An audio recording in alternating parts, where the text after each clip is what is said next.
నమస్కారం.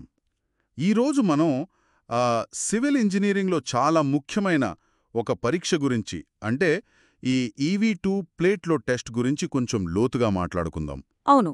మన దగ్గర అన్నూర్ ల్యాబ్స్ వారి నోట్స్, కొన్ని పాత స్క్రిప్ట్స్, ముఖ్యంగా DIN 18134 స్టాండర్డ్ ప్రకారం దీని ప్రొసీజర్ ఉంది. అవును.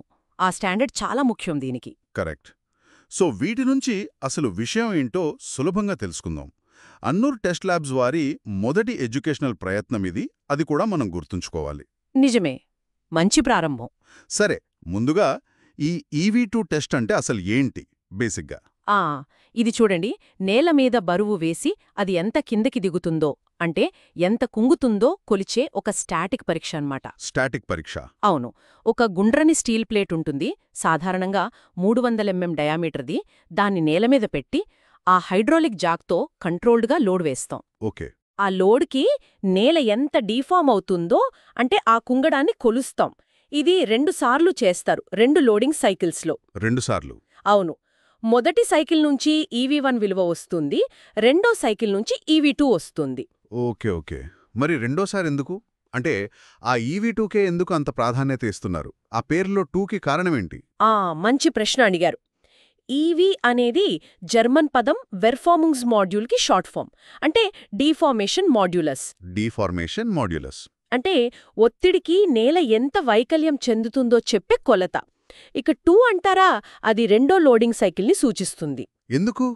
ఎందుకంటే చూడండి, మొదటిసారి లోడ్ వేసినప్పుడు నేలలో సహజంగా ఉండే చిన్న చిన్న ఖాళీలు, అసమానతలు ఉంటాయి కదా, అవన్నీ కొంచెం సర్దుకుంటాయి. అది EV1. అవును. కానీ రెండోసారి అదే లోడ్ వేసినప్పుడు వచ్చే స్పందన అదే EV2 అన్నమాట.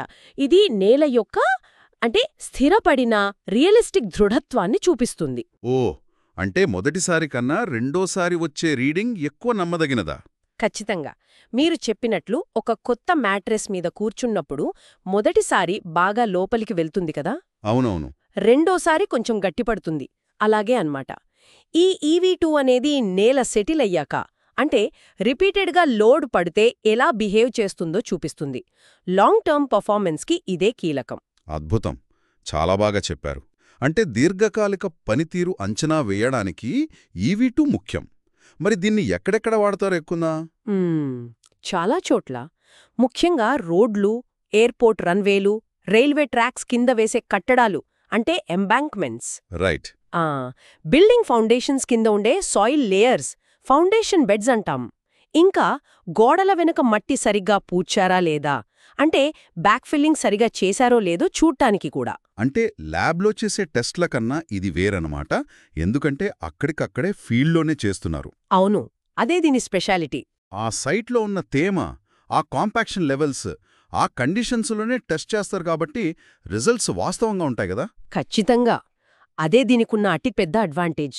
ల్యాబ్లో కంట్రోల్డ్ కండిషన్స్ ఉంటాయి, కానీ ఇది ఇన్సిటు కండిషన్స్ అంటే వాస్తవ క్షేత్ర పరిస్థితుల్ని చూపిస్తుంది. నేల బేరింగ్ కెపాసిటీ, కాంపాక్షన్ క్వాలిటీ ఇవన్నీ అక్కడికక్కడే తెలుసుకోవచ్చు. ఓకే. ఇక్కడ ఇంకో విషయం, EV2, EV1 రేషియో, ఇది కూడా చాలా ముఖ్యం. ఆ రేషియో దేనికి? అది కాంపాక్షన్ క్వాలిటీకి ఒక ఇండికేటర్ అన్నమాట. అంటే నేలను ఎంత బాగా కుదించారో తెలుస్తుంది. సాధారణంగా బాగా కాంపాక్ట్ అయిన నేలలకు ఈ రేషియో 2.2 కన్నా తక్కువ ఉండాలి. 2.2 కన్నా తక్కువ. సరే, మరి అసలు EV2 విలువ ఎంతుంటే మంచిది? యాక్సెప్టబుల్ వాల్యూస్ ఎలా ఉంటాయి? అది దేనికోసం వాడుతున్నాం అంటే ఏ లేయర్ కోసం, ప్రాజెక్ట్ స్పెసిఫికేషన్స్ ఏంటి అనే దాన్ని బట్టి మారుతుంది. ఉదాహరణకి రోడ్లో పైన ఉండే బేస్, సబ్బేస్ లేయర్స్కి EV2 విలువ సాధారణంగా 120 నుంచి 180 మెగాపాస్కల్స్ లేదా అంతకన్నా ఎక్కువ ఉండాలి. 120 నుంచి 180 MPa. అవును, మెగాపాస్కల్స్. అదే వాటి కింద ఉండే సబ్గ్రేడ్ అంటే సహజ నేల పొరకి సుమారు 45 నుంచి 60 MPa లేదా ఎక్కువ ఉండాలి. ఇవి జస్ట్ జనరల్ గైడ్లైన్స్ అనుకోండి. ఓకే. ఈ టెస్ట్ చేయడానికి సుమారుగా ఎంత టైం పడుతుంది? ఇది నేలనేమైనా పాడు చేస్తుందా? ఇది నాన్ డిస్ట్రక్టివ్ టెస్ట్ అంటారు. అంటే నేలను పెద్దగా పాడు చేయదు. లోడ్ వేయడానికి రియాక్షన్గా ఒక బరువైన ట్రక్ లాంటిది వాడతారు. అవును. ఒక్కో పాయింట్ దగ్గర టెస్ట్ చేయడానికి సుమారుగా ఒక 30 నుంచి 60 నిమిషాలు పట్టచ్చు. అంతేనా? ఓకే. గ్రాన్యులర్ సాయిల్స్కి అంటే ఇసుక, కంకర లాంటి వాటికి ఇంకా గట్టిపడిన బంకమట్టికి ఇది బాగా పనిచేస్తుంది. కానీ మరీ మెత్తటి బంకమన్ను లేదా ఆర్గానిక్ సాయిల్స్ ఉంటే వేరే టెస్ట్లు బెటరేమో. వాతావరణం ప్రభావం ఉంటుందా వర్షం పడితే? తప్పకుండా ఉంటుంది. తడి నేల గట్టిదనాన్ని తగ్గిస్తుంది. కాబట్టి వర్షం పడినప్పుడు లేదా నేల బాగా తడిగా ఉన్నప్పుడు రిజల్ట్స్ మారతాయి. అర్థమైంది. ఇంతకీ ఆ సైట్లో ఈ టెస్ట్ ప్రాసెస్ ఎలా ఉంటుంది? ఆ DIN 18134 స్టాండర్డ్ ప్రకారం ముఖ్యమైన స్టెప్స్ ఏంటి? సింపుల్గా చెప్పాలంటే ముందు ఆ టెస్ట్ చేసే చోటుని క్లీన్ చేసి ఫ్లాట్గా చెయ్యాలి. సరే. తర్వాత ఆ స్టీల్ ప్లేట్ పెట్టి దానిమీద లోడ్ వేయడానికి జాక్, రియాక్షన్ సిస్టమ్ అంటే ట్రక్ లాంటిది సెట్ చేయాలి. ప్లేట్ ఎంత కిందకి వెళ్తుందో కొలవడానికి డయల్ గేజెస్ పెడతారు. Dial gauges? అవును. ప్లేట్ సరిగ్గా సెటిల్ అవ్వడానికి కొంచెం ప్రీలోడ్ వేయడం ముఖ్యం. దాన్ని మర్చిపోకూడదు. Preload, okay. ఆ తర్వాత ఆ స్టాండర్డ్ ప్రకారం స్టెప్ బై స్టెప్ లోడ్ పెంచుతూ మొదటి సైకిల్ చేస్తారు EV1 కోసం. మళ్లీ లోడ్ తీసేసి రెండో సైకిల్ చేస్తారు EV2 కోసం. రీడింగ్స్ అన్ని నోట్ చేసుకుంటారు. ఫైనల్గా క్యాలిక్యులేషన్స్. అంతే. ఫార్ములాలు వాడి EV1, EV2 ఇంకా ఆ రేషియో EV2, EV1 లెక్కిస్తారు. ఓకే. మరి ఈ టెస్ట్ చేసే ఇంజనీర్లకు మీరేమైనా టిప్స్ లేదా బెస్ట్ ప్రాక్టీసెస్ చెప్తారా? ఏవి గుర్తుంచుకోవాలి? కొన్ని ముఖ్యమైనవి ఉన్నాయి. ఒకటి, చెప్పినట్టు ప్రీలోడింగ్ ఎప్పుడూ చెయ్యాలి ప్లేట్ సెట్ అవ్వడానికి. 2, DIN 18134లో చెప్పినట్టు లోడ్ ఇంక్రిమెంట్స్, హోల్డింగ్ టైమ్స్ ఖచ్చితంగా ఫాలో అవ్వాలి. రైట్. అన్నిటికన్నా ముఖ్యం, రెండో సైకిల్ అస్సలు స్కిప్ చేయకూడదు. EV2నే మనకు కావాల్సిన రిలయబుల్ వాల్యూ ఇస్తుంది. EV2నే ముఖ్యం. అవును.